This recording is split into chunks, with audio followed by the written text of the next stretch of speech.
Bonjour à tous, bienvenue dans la grotte. Aujourd'hui, qu'est-ce qu'on fait? Super vidéo. Numéro 1, on regarde pourquoi on a serré. Numéro 2, on répare. Numéro 3, on règle un carburateur Polini CP. C'est parti!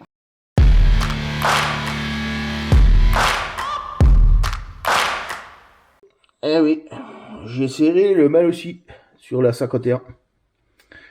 Bah, à cette heure-ci, je te dis ça en toute décontraction, mais je te dis pas que je suis dégoûté, quoi. Je suis dégoûté. Je me suis dit, le vario monte pas à fond, c'est peut-être que j'ai un manque de puissance, toi. Parce que j'avais quand même le régime. Et puis finalement, j'ai insisté dans les réglages. Il y a des fois ça marchait, il y a des fois ça marchait pas. J'ai fini par bloquer le cylindre. Donc là, c'est une surchauffe. Hein. Donc si t'as un cylindre liquide, bah l'avantage c'est que t'as une sonde de température. Moi, j'ai rien du tout. Donc j'ai continué comme un débile. Et moi, si tu veux, ma théorie, c'est que les roulements étant montés, les cages étant montées en force dans le cadre, elles se sont restreintes, si tu veux. Et pour moi, elles ont serré l'axe. Et le problème, c'est que si j'ai zéro jeu, même si l'axe tourne dans les cages à aiguille, si j'ai zéro jeu, le problème, c'est que ça chauffe. Et une fois que ça chauffe, ça se dilate. Et plus ça se dilate, plus ça serre.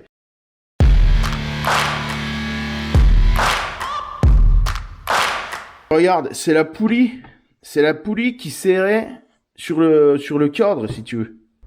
Les rondelles, elles sont bleues, quoi.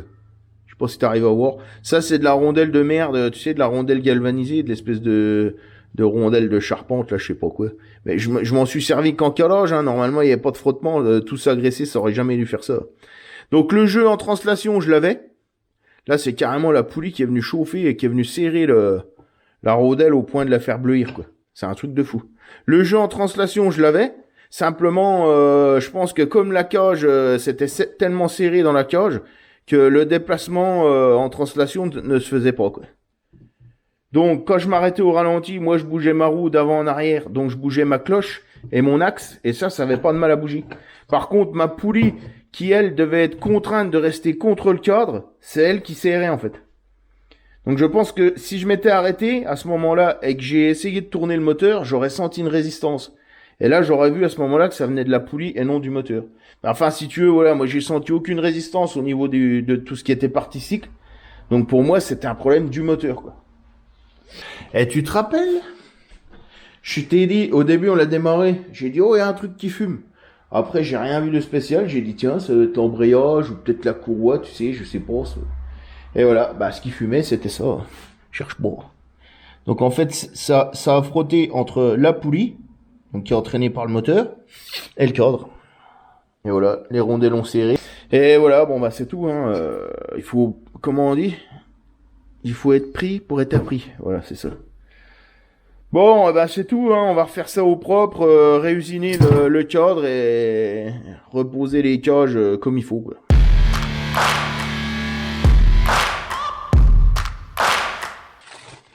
Donc là, tu vois, les autres cages, elles ont une rainure là dans le milieu et elles ont un trou de graissage. Celles-là, elles sont pas mal parce qu'elles sont fermées à l'extérieur. Bon, c'est pas jointé, mais elles sont fermées à l'extérieur et ouvertes à l'intérieur. Donc, je vais pouvoir bourrer de graisse, mettre un graisseur dans le milieu du tube. Et comme ça, une fois que ça dépasse sur les côtés, je suis bon, quoi. J'ai pris aussi des roulements comme ça. Parce que là, je dis, je vais mettre toutes les chances de mon côté. Je sais pas, hein, je crois que c'est du roulement de calage qu'on appelle ça, tu vois. Pour qu'en translation, ce soit calé et que j'ai pas de friction entre le cadre et mon pignon d'un côté et la poulie de l'autre, quoi.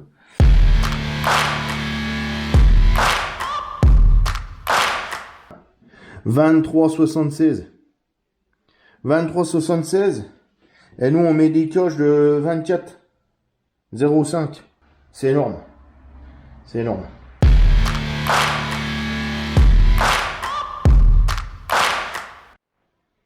Premier effet qui se coule.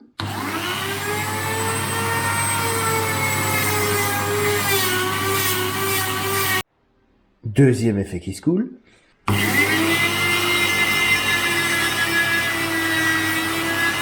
Ce que je vais faire quand même, je vais faire une entretoise en diamètre 24 entre mes deux cages à aiguille. Parce que elles peuvent pas sortir. Par contre, elles peuvent. Ce qui pourrait se passer, c'est qu'il y a une des deux coches qui cherche à rentrer vers l'intérieur, quoi. Alors là, je te dis pas avec le porte-à-faux, on labourrerait tout encore. Donc je vais mesurer ce qu'il me faut et je fais une entretoise entre mes deux cages à aiguilles pour bien les caler, qu'elles restent bien placées dans le cadre. Le tube faisait 25, donc je l'ai fendu, c'est bien, il est un peu élastique, tu vois. Du coup, il va rester coincé en translation dans le cadre. Mais si je veux l'enlever, ce sera pas la mort non plus. Plutôt que de rentrer un tube, soit qu'il y a du jeu, ou soit qui serre et que je suis obligé de retirer au chasse et que je déforme. Donc voilà. Je remonte ça, je bourre de graisse et puis on regarde ce qui se passe.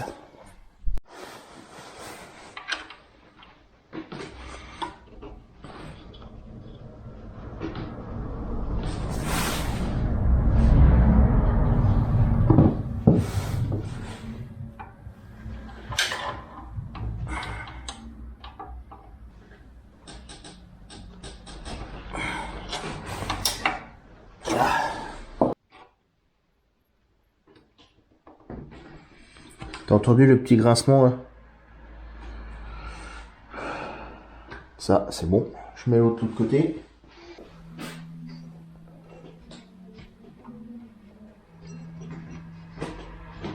T'entends pas? Le fiston qui est en train de chanter de l'Aya Nakamura, quoi. Moi, je te le dis, hein. Ce monde part en couille. Bon, j'ai nettoyé l'axe, tu vois. J'ai pris du 600 avec de l'huile. Je vais pas toucher au traitement, hein. Ça m'a juste nettoyé, tu vois, les portées de roulement qui étaient brunies, là. Les portées de cage à aiguille, on les voit plus. Là, ce que je fais, je mets une rondelle rectifiée côté cadre. Ma butée à aiguille qui est enfermée dans une rondelle recouvrante, tu vois. Qui, elle, va serrer sur l'axe. Comme ça, j'ai fabriqué un mini roulement, tu vois. Une butée complète. Je sais pas si tu vois là, mais ça fonctionne. Donc là, ça va être top. Voilà, donc je rentre tout ça, je mets de la graisse. Je fais pareil de l'autre côté, je cale tout bien. Et puis, on va prier le bon Dieu pour que ça tienne, hein, ce coup-ci. Donc, tu vois, même en exerçant une pression, en translation, j'ai pas de frottement. J'ai quasi pas de frottement, quoi. J'arrive pas à freiner mon plateau à cause de cette pression-là, quoi. Et là, je te garantis que j'appuie. Donc, c'est de bonne augure, comme dit l'autre. Allez, je continue.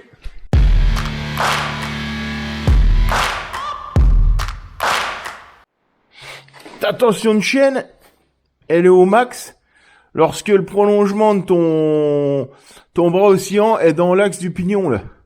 C'est-à-dire, là, ton bras oscillant, il peut pas être plus long que ça, en fait. Donc, c'est à ce moment-là que tu tends ta chaîne. Bon, moi, là, je touche presque le garde-boue. Je sais que mes butées d'amortisseurs sont avant ce moment-là. Donc, voilà. Donc, en fait, quand tu as tes amortisseurs de posée, ta chaîne peut aussi bien abattre comme ça. Je te parle d'une mobilette, je te parle pas d'une moto ou autre. Tu comprends? C'est l'orientation du bras oscillant qui fait que t'es plus court, là, on va dire, quand le bras oscillant est incliné, que ce soit vers le bas ou vers le haut, par rapport au moment où il sera dans le prolongement du pignon, où là, tu vois, le kit chaîne sera hyper tendu. Donc, si tu fais l'erreur de tendre ta chaîne, là, de laisser ça comme jeu, on va dire, en te disant, c'est bon, ma chaîne est bien tendue, tu vas sentir que ça craque ou que ça va pas quand tu roules. Et au final, ce qui va se passer, c'est que ta chaîne sera hyper tendue, tu vas bouffer ton kit chaîne vitesse grand V, quoi. Je te parle de ça parce que sur les mobs, c'est vachement important. Tu vois que là, n'importe qui me dirait que ma chaîne, elle est pas tendue. Moi, ma chaîne, elle est bien comme ça. Parce que je sais très bien qu'elle va se retendre une fois que je serai dessus et que je vais passer dans les trous, quoi.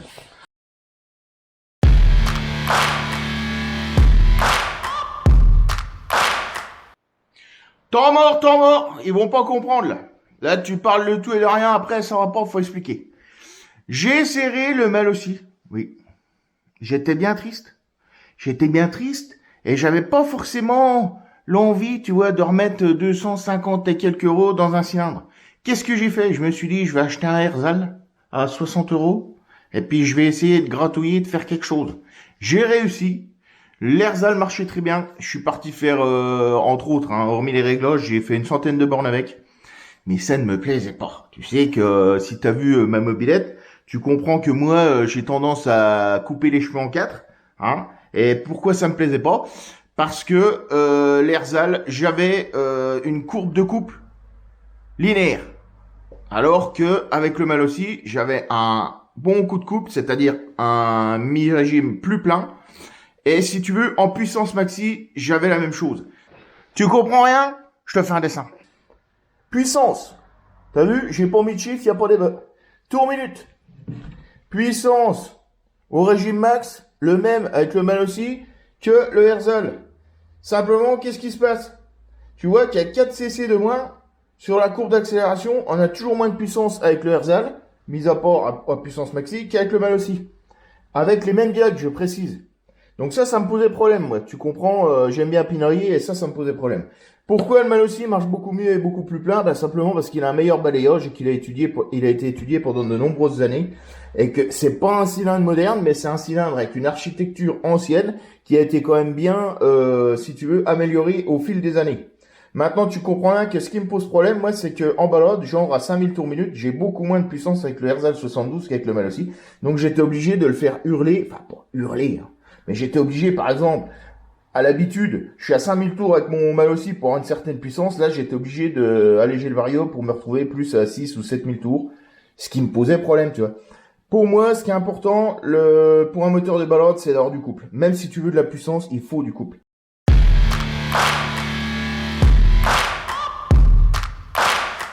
Si tu veux, cette machine-là, je suis toujours en train de chercher la petite bête. Et là, franchement, j'ai remis le Malossi. Et je suis hyper content, quoi. Je comprime ma 12. J'ai des diags pas ouf, hein. Je suis dans les 180 à l'échappement, pas plus. Et ça marche, quoi. Bien sûr, on pourrait remettre du diag, mais ça m'intéresse pas, tu vois. Je te rappelle que je suis toujours en petit carter. J'ai une pipe à 5 balles, là, Polini, avec un manchon silicone. Enfin voilà, j'ai des trucs que je veux pas changer. J'ai mon petit vario, bon, on en parlera plus tard. À cette heure-ci, niveau carburation, j'ai quelque chose qui me plaît pas. Pourquoi? Au ralenti, c'est propre. Pleine charge, c'est propre. Première moitié d'accélération, ça gratte à mort, ça ne me plaît pas. Je vais encore bousiller une bougie parce que demain on a une balade, donc ça va être vitesse moyenne 60 km/h. Ça va pas le faire, quoi. À mon avis, je vais cramer une bougie. Donc, j'ai un 21 Polini CP dessus. Qu'est-ce que j'avais fait? J'avais redescendu l'aiguille au maximum pour être le plus pauvre possible. Attends, je démonte le filtre à air, je t'explique tout. Alors, le Polini CP21, il est livré d'origine avec une aiguille 14-22. 1,4 mm au bout, 2,2 mm de diamètre final. La seule aiguille disponible en après-vente, c'est une 12-22. 1,2 mm à l'extrémité, 2,2 mm toujours en diamètre final. Il n'y a pas que ça qui change. La longueur du cône. Là, je te montre parce qu'à la caméra, tu vois pas forcément. La 14-22, le cône est plus long. Donc, sur une première partie d'accélération, je ne vais pas enrichir avec la 12-22, alors que je vais enrichir avec la 14-22. Donc ça m'intéresse. Deuxième chose, la coupe du boisseau. Plus ta coupe est accentuée, plus tu appauvris à la progression.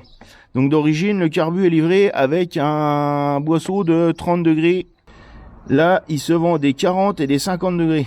Bon, je te cache pas que celui-là, ça me paraît, il est pas catholique parce que tu vois que c'est un machin qui a été gratté et qui a été modifié, qui a été poncé. Bon, bref, l'étiquette c'est pas marqué Polini dessus, mais en même temps, ça me donne de l'espoir parce que je me dis, est-ce que ça n'a pas été de ma maille parce que personne n'arrivait à régler ces carbus-là?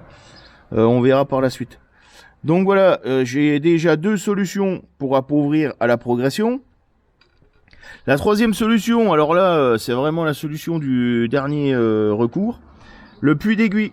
Le puits d'aiguille d'origine est un 2,7 mm. Je te rappelle qu'on a une aiguille de 2,2 mm. Il existe un puits d'aiguille donc je l'ai acheté en 2,6 mm. Mais alors là, je sais pas où je nage. Parce que en réduisant l'écart entre l'aiguille et le puits d'aiguille, qu'est-ce que je peux faire? Bah, je peux appauvrir parce que je réduis la section, mais j'augmente aussi la dépression. Donc est-ce que je vais pas, je sais pas ce que ça va donner. J'ai envie de te dire, plus j'augmente la dépression, plus j'enrichis.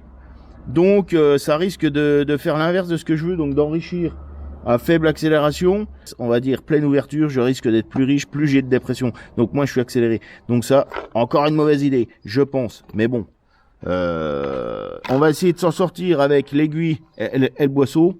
Et après, on verra avec ça vraiment si on n'y arrive pas. Mais là, ce sera vraiment de l'alchimie, quoi. Donc, quand tu fais des réglages carbu comme tout le reste, moi, je te conseille une chose, c'est de pas tout m'amailler en même temps. J'avais essayé de changer le gicleur de ralenti, d'en mettre un le plus petit possible.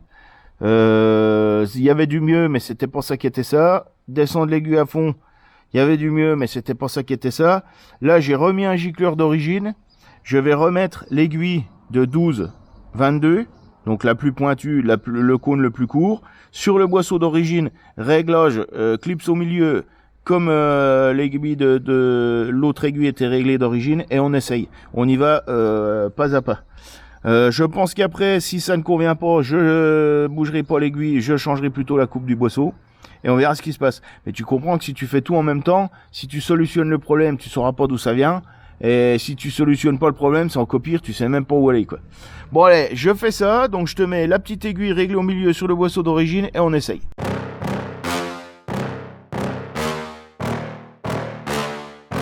Yeah. Please tell me that I can't, that I won't, that I fail, that I'll never make it out, yeah. Allez, essai carbu entièrement d'origine, juste aiguille remplacée. J'arrive à démarrer. Je suis 50 cm au-dessus de la machine, je te raconte pas. J'ai pas le starter. J'ai volontairement, j'ai pas remis le filtre à air parce qu'il est très peu restrictif.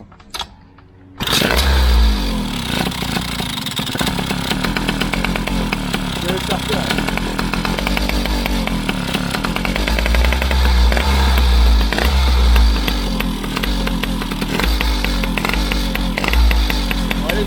Un peu et on va voir ce que ça donne, je te reprends après. Et puis je vais garer tout.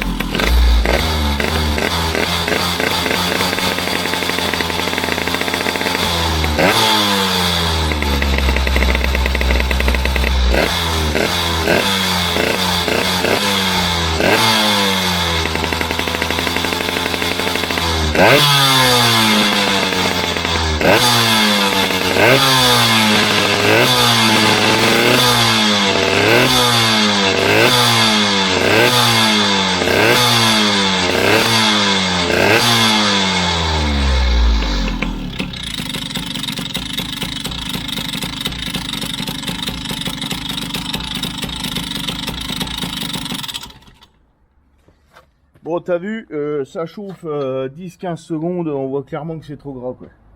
Je pourrais descendre l'aiguille, mais j'ai envie d'essayer le boisseau en premier. Et bon, le ralenti, t'as vu, c'est un peu gras, mais bon, ça ira encore, quoi. Mais voilà, quoi, je vais remplacer le boisseau et on voit.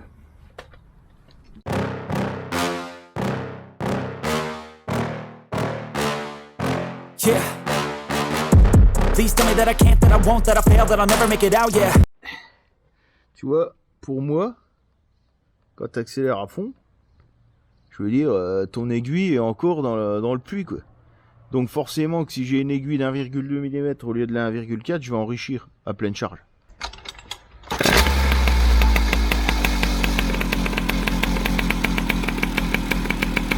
Le ralenti est moins grand pour moi. Je sais pas si toi t'entends, mais...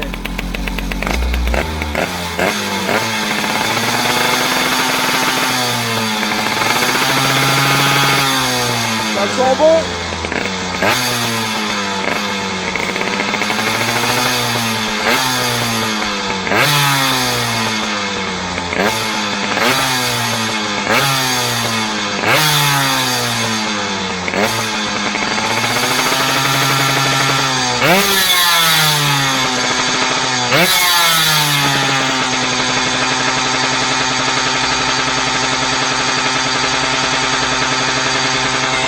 T'entends comme ça gratte là, pour moi c'est bon.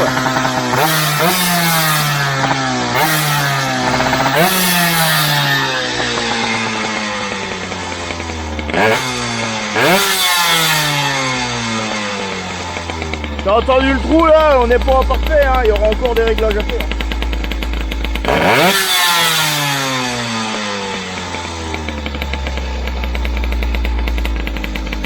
Elle a du mal de redescendre au ralenti, tu vois. Donc pour moi on est un peu trop pauvre en ralenti. Un peu trop pauvre à la progression aussi. Bon bah c'est pas grave, hein. on va affiner tout ça, mais pour l'instant tu vois c'est pas mauvais. Allez, je continue et je te reprends après. Ah tu vois, preuve que ça apporte de l'air la coupe du boisseau, c'est que j'ai vachement réduit ma vis de ralenti, tu vois. J'ai presque pas touché mon débit de ralenti, enfin mon air. Ça m'a l'air pas mal. Bon, t'as des bruits parasites, c'est le vario qui est libre là et qui claque. Je sais pas ce que toi t'entends à la caméra, mais c'est pas trop mal.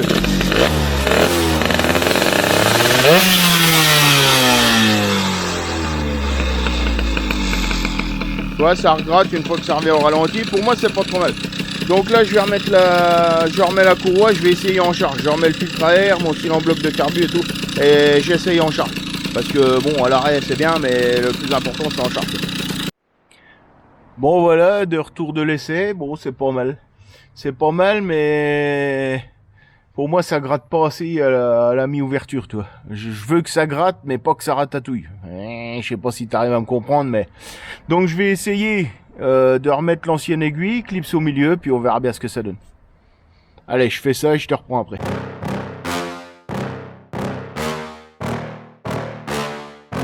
Yeah. Please tell me that I can't, that I won't, that I fail, that I'll never make it out, yeah. Please tell me all the bad, never good, fill my head full of every single doubt, yeah. Please say any negative thoughts, I pop off when I hear people say I cannot. I get off to the thought of proving everyone wrong, I won't stop to the top, so you better back off and get lost. I'ma stay loud, stay proud, never running out, never heading south. I'll be spreading out, call it word of mouth, can't put me down, I'll be getting...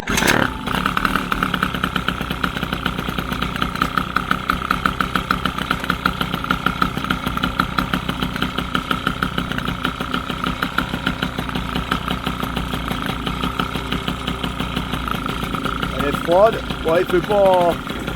Il doit faire 15 degrés là.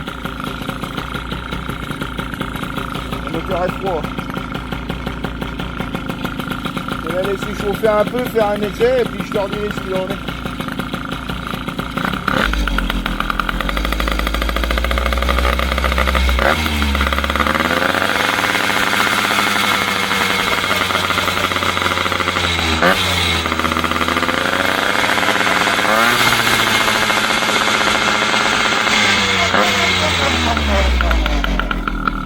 En train de bouffer le pneu sur la rampe derrière.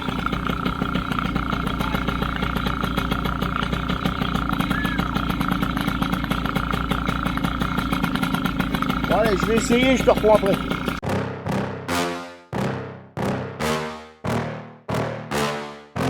Yeah. Please tell me that I can't, that I won't, that I fail, that I'll never make it out, yeah.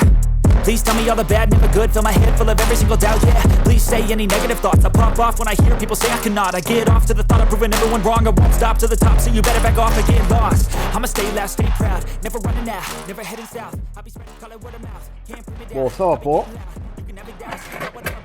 Trop gras tout en bas, trop pauvre à un tiers de gaz. Donc je remets l'autre aiguille et je vais essayer de la lever d'un cran. Bon écoute, tu m'excuseras, il a manqué un bout. C'est pas grave. Donc j'ai fait comme j'ai dit, j'ai remonté l'aiguille d'un cran. Franchement c'est pas mal. Je veux atteindre la perfection là, mais je me rends compte que si tu veux, j'ai la mob du gamin qui est en 512 préparé. Il a un 15 PHBG venturisé en 19. Lui il a une super carburation, mais bon il est en 15. Moi je suis en 21. Franchement c'est pas mal. Je vais rester là-dessus.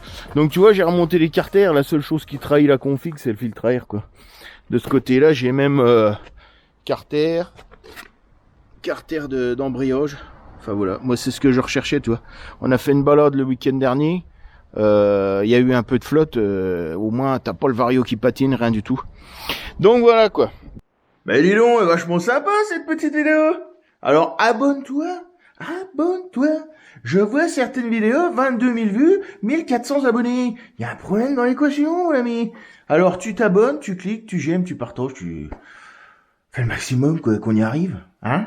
Bon, prochaine vidéo c'est quoi? Je te dirai bon, je brouille. Grâce au père Bruno. Parce que le gars m'a dit c'est trop long tes trucs là. Moi tu te rends pas compte, dans ma journée, je me sacrifie 1 heure de ma vie pour regarder ta vidéo. Ça ne va pas. Donc on va faire des petites vidéos. Donc tu vois, cette vidéo qui était coupée en deux, là, bah t'en auras peut-être plus à l'avenir. Grâce au père Bruno. Merci, père Bruno. Allez, à la revoyante.